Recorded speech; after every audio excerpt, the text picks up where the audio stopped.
Guys, so here I have a couple of tomato plants out here, and these ones I started from seed. I've got them planted in these very large containers. They're like 20 gallons, something like that, 25 gallon.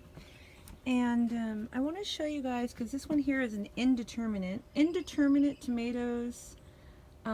Basically mean that they can produce all season, and if you get them in a greenhouse setting, they'll even produce past their season.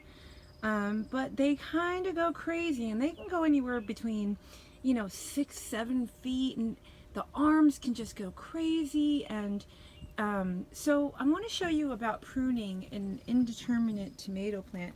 And what I have here is some tulle fabric. They usually use this kind of fabric in weddings and stuff. And it's really just protecting my tomato plants from tomato hornworms, so that the moths don't lay their eggs on my plant. And then, so this will just keep the moths from coming in and laying their eggs, but and other bugs as well. As you can see, I've got lots of little flowering, and all these flowers should turn into tomatoes. And for tomato plants, you don't have to pollinate them. Really,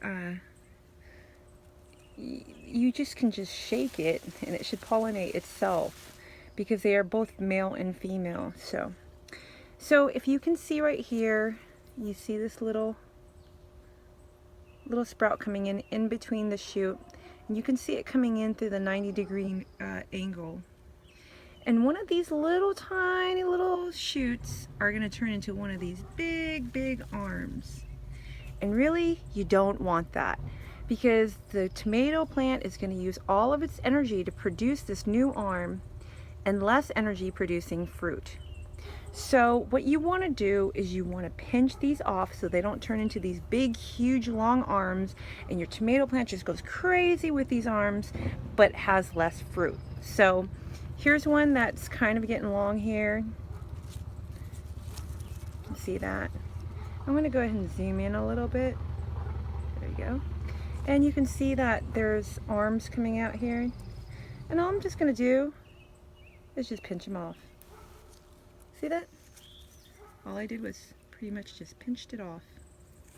So you want to go through, pinch off all of these little shoots that are going to potentially turn into arms.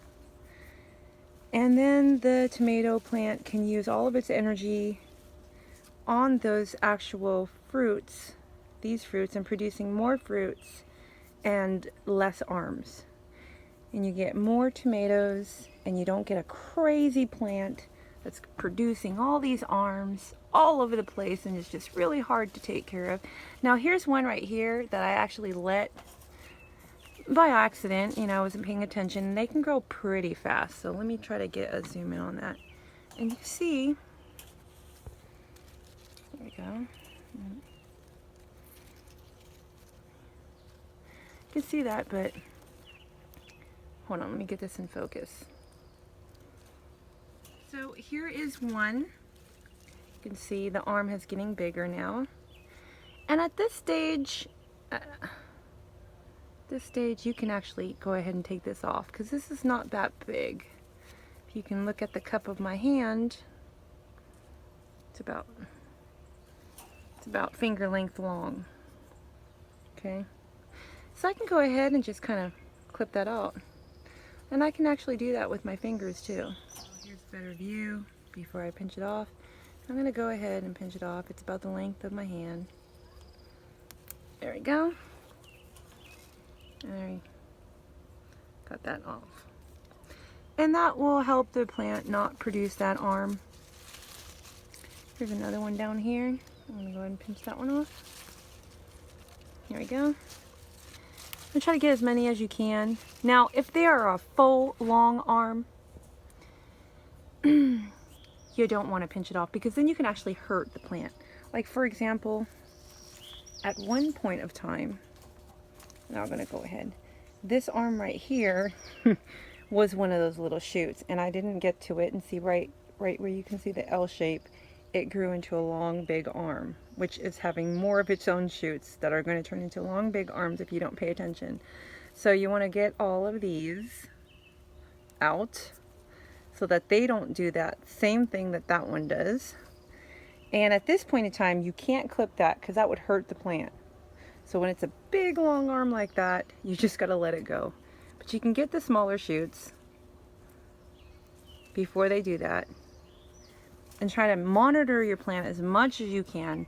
You're going to have more tomatoes and you'll have more of these flowers here, and all of those will turn tomatoes. And if you want to make sure that they turn into tomatoes, just shake the plant up. Usually gets pollinated by the wind and you'll be fine. So